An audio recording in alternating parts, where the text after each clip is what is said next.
आज हम आपको HCF निकालना बताएंगे। HCF कैसे निकालते हैं वो भी 3 तरीका से। पहला तरीका जो है HCF का यूक्लिड विभाजन है, उसको हम यूक्लिड विभाजन कहते हैं, और दूसरा है गुणनखंड, और तीसरा है भाग। तो ये 3 तरीका है जिससे हम क्या कर सकते हैं, HCF निकाल सकते हैं। आप यदि बनाना जानते हैं तो आपके लिए तीनों आसान है, आप किसी से भी निकालिए, कोई दिक्कत नहीं है, बस समझने की देर है। तो आप ध्यान से समझिए, हम आपको तीनों विधि बताते हैं। यदि आप ध्यान से देखिएगा तो आपको समझ में आ जाएगा, कुछ भी भारी नहीं है। ये क्वेश्चन जो है ना बोर्ड में पूछा जाता है, तो ध्यान से देखिए।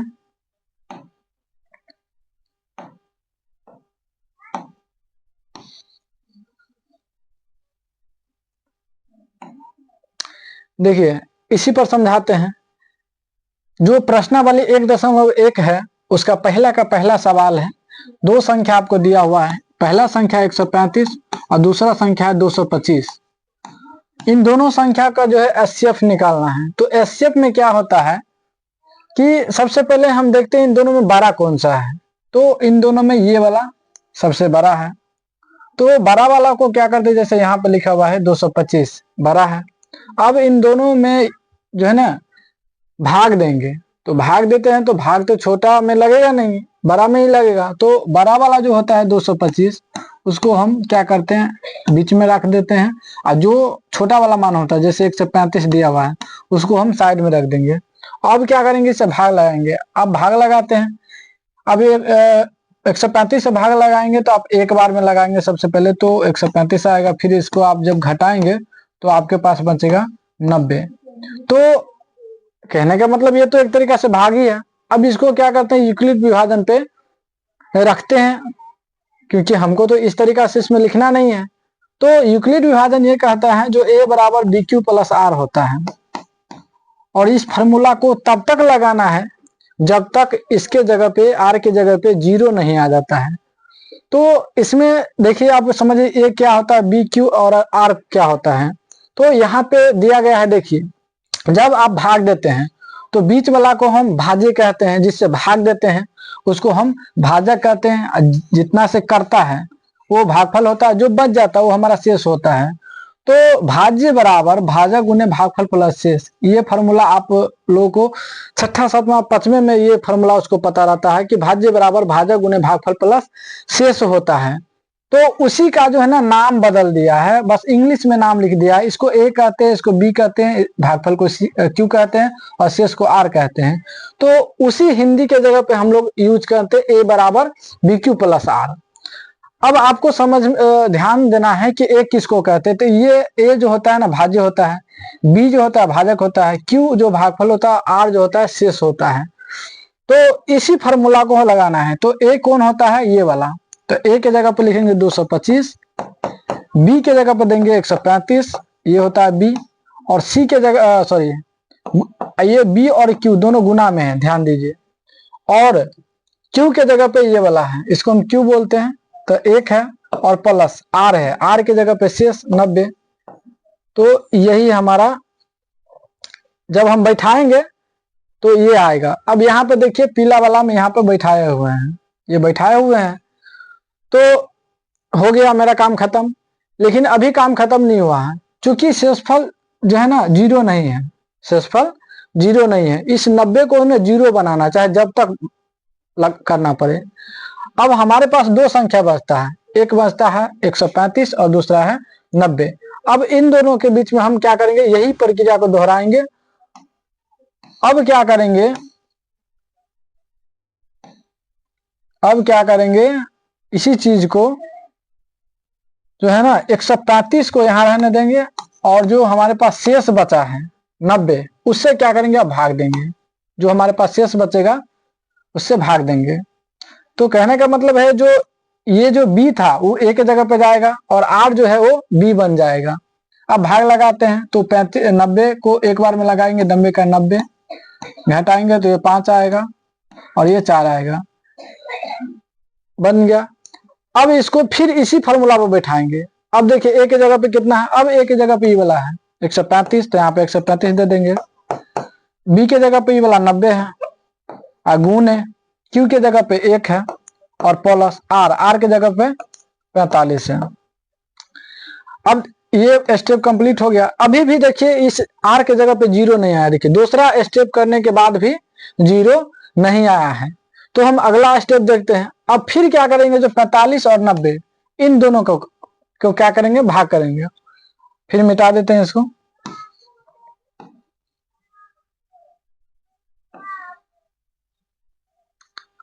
अब क्या करेंगे, जो हमारे पास है 90 और 45 इन दोनों को करेंगे। तो 90 को क्या करेंगे, हम बीच में रखेंगे और 45 को क्या करेंगे, बाहर रखेंगे, क्योंकि अब फिर ये जो बी है वो ए बन जाएगा और जो आर जो है ना वो बी बन जाएगा।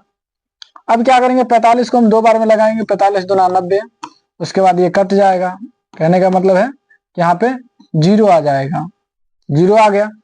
फिर इसको इसी फॉर्मूला पर लाएंगे, ए के जगह पर यहाँ पे 90 देंगे तो यहाँ हो जाएगा 90 बराबर बी के जगह पे देंगे 45 और गुने क्यू के जगह पे देंगे 2 है ये वाला और आर के जगह पे है 0। तो ध्यान दीजिए इस प्रक्रिया को तब तक करेंगे जब तक हमारा जो है ना शेष 0 नहीं आ जाए, तब तक आपको लगाना है। यहाँ पे 135 हो गया और यहाँ पे 90 है। तो ये जो हमारे पास है लास्ट जो है जब 0 आया तो लास्ट कितना से कटा है, तो सबसे लास्ट में जो कटा वो 45 है, यानी 45 से भाग देने पर जो है ना शेषफल 0 हो जाता है सबसे लास्ट में। तो इस स्टेप को क्या किए, यहाँ पे हम डाल दिए हैं। देखिए इसको 3 स्टेप में बनाए हैं। इसको हम लिखने का था क्योंकि किताब में ऐसे ही लिखा जाता है, इसलिए आप सजा करके लिखिए। आपको बनाना है तो इतना ही काफी है। फॉर्मूला लगाइए, एक बार तोड़िए नहीं टूटा, दूसरा बार तोड़िए नहीं टूटा, तीसरा बार देखिए, तीसरा बार में हमारे पास 0 आ गया। आने के बाद अब हमारा काम खत्म हो गया, इसके आगे हमको काम नहीं करना है। अब क्या करना है, बी देखना है, बी। तो बी जो है हमारे पास वो है ये वाला बी जो है, ये बी के जगह पे कितना है, बी के जगह पे है हमारे पास 45। तो 45 ही हमारा आंसर है। जब 0 प्राप्त हो जाता है तो इसके बाद जो है ना जो हमारा भाजक होता है यानी बी होता है वही हमारा आंसर हो जाता है। तो यहाँ पर देखिए कि अब कह सकते हैं कि 135 और दूसरा का जो HCF होता है वो 45 होता है। अब HCF को हम भाग विधि से बनाते हैं। अब देखिए इन दोनों संख्या में जो है ना 225 जो है ना बड़ा है, तो जैसे पिछले बनाए थे वैसे ही बनाएंगे। 225 को बीच में रहने देते हैं और 135 हम उसको भाग देते हैं। 135 से भाग देंगे, एक बार में लगेगा 135 आएगा। जब इसको घटाएंगे तो यहाँ पे 90 आएगा, मिसप्रिंट है 90 आएगा। अब क्या करेंगे, 135 को क्या करेंगे, भाज्य के जगह पे लिख देंगे और फिर आप क्या करेंगे, जो शेष बचेगा उससे हम उसमें भाग देंगे, 90 से भाग देंगे। फिर एक बार में लगाएंगे 90, फिर जब घटाएंगे तो 45 आएगा। अब 45 जो आएगा वो हमारा शेष बच गया। फिर ये तब तक करेंगे जब तक 0 नहीं आ जाए। अब क्या करेंगे, इस 90 को फिर उठा करके यहाँ ले जाएंगे, फिर 45 से भाग देंगे तो 45 से 2 बार में लगाएंगे 90। अब यहाँ पे देखिए 0 आ गया। जब 0 आ जाता है तो आप इससे आगे भाग नहीं करते हैं, छोड़ देते हैं। तो 0 जो आ जाता है और लास्ट जो करता है ये इसको हम बी कहते हैं। तो लास्ट जितना बार से कटता है, जैसे हम 45 से भाग देते हैं तो पूरा पूरा कट जाता है, तो वही हमारा आंसर हो जाता है। तो 135 और 225 का जो मौसा होगा वो हो जाएगा हमारा 45। ये जो बी होता है यही हमारा आंसर होता है। यहाँ पे लिखा गया है कि 225 और 135 में ये भाज्य है, ये भाजक है, भाग दिए हैं। दूसरा स्थिति में कहा गया कि फिर नया भाज्य और भाजक बनेगा, तो 135 भाज्य है, भाजक 90 है। फिर तीसरा बार जब भाग लगाते हैं तो भाज्य 90 होगा और भाजक 45 होगा। तो इस तरीका से लिखा गया भी है। यहाँ पर आप समझ लीजिए कि भाजक किसको कहते हैं, तो ये जो बीच वाला होता है उसको भाज्य कहते हैं और जिससे भाग देते हैं उसको भाजक कहते हैं। जो हमारा भाग जितना बार में लगाते हैं वो हमारा भागफल होता है, जो हमारा बच जाता है वो हमारा शेष होता है। तो इसको ए कहते हैं, इसको बी कहते हैं, इसको क्यू कहते हैं, इसको आर कहते हैं, शेष को। यही प्रक्रिया जो है बार बार चलता रहता है। तो लास्ट में जो है जब 0 आ जाता है तो उसके बाद हम भाग लगाना छोड़ देते हैं और हमारे पास जो बी का मान जो होता है वही हमारा आंसर होता है। यहाँ पे कुछ नोट्स दिया होगा, आप देख लीजिए। जो मान सबसे बड़ा होता है वह ए होता है। ध्यान दीजिए कि आपके पास दो मान होगा तो जो सबसे बड़ा होगा वो ए होगा। अगला बात कहता है कि भाग देने से पहला चरण को तब तक रिपीट करेंगे जब तक कि शेष शून्य न होता है। ये भाग देने का जो प्रोसेस है वो तब तक आप दोहराइए उसको जब तक आपका शेष 0 नहीं आ जाता है।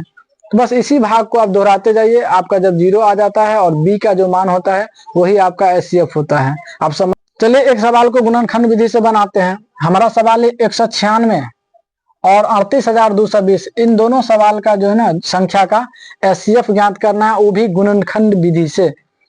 एचसीएफ का मतलब, हम एचसीएफ को महत्तम समावर्तक भी कहते हैं। एचसीएफ का मतलब हाईएस्ट कॉमन फैक्टर, जिसको उच्चतम सामान्य गुणनखंड कहते हैं। इसमें ऐसा मान होता है जो दोनों में होना चाहिए। यदि आपके पास दो संख्या है तो दोनों में ऐसा मान हो और जो सबसे छोटा हो वो हम निकाल लेंगे। बस वही कहता है कि ऐसा मान जो दोनों में हो और सबसे छोटा हो। तो गुणनखंड आपको पता है कैसे करते हैं। 196 को हम भाग देंगे सबसे छोटा से। सबसे पहले 2 से लगाएंगे 98 आएगा, फिर 2 से लगाएंगे 49 आएगा। अब 2 से लगेगा नहीं, अब 7 से लगेगा। 7 से लगाएंगे तो आपके पास 7 आएगा। अब इसको लिख देते हैं 196 की जगह लिखेंगे 2 गुने 2 गुने 7 गुने 7। इसको इस तरीका से भी लिख सकते हैं, 2 के पावर 2 गुने 7 के पावर 2 भी लिख सकते हैं। इसी तरीका से आपके पास दूसरा संख्या जो है 38,220, उसको भी गुणनखंड करेंगे। पहले 2 से लगाएंगे 19,110, फिर 2 से लगाएंगे तो 9,555 आएगा। अब 2 से लगेगा नहीं क्योंकि ये अभाज्य संख्या है, तो 3 से लगाएंगे तो आएगा 3185, फिर 5 से लगाएंगे 637 आएगा, फिर 7 से लगाएंगे 91 आएगा, फिर 7 से लगाएंगे तो 13 आएगा। अब इसको क्या करते हैं, सजा कर लिख देते हैं गुणनखंड के रूप में। तो 38,220 को लिखेंगे 2 गुने 2 गुने 3 गुने 5 गुने 7 गुने 7 गुने 7 गुने 13। अब इसमें फिर इसको हम क्या करते हैं, पावर के रूप में सजाते हैं। जैसे 2 2 बार आए तो 2 बार लिख देंगे, 3 एक बार लिख दिए, 5 एक बार है, 7 जो है ना 2 बार लिख दिया, 13 एक बार है। अब इन दोनों में को देखना है कि दोनों कौन सा ऐसा संख्या है जो दोनों में है। तो दोनों में देखिए 2 इसमें भी है तो इसमें भी है। अब ध्यान देना है कि दोनों में छोटा कौन सा है।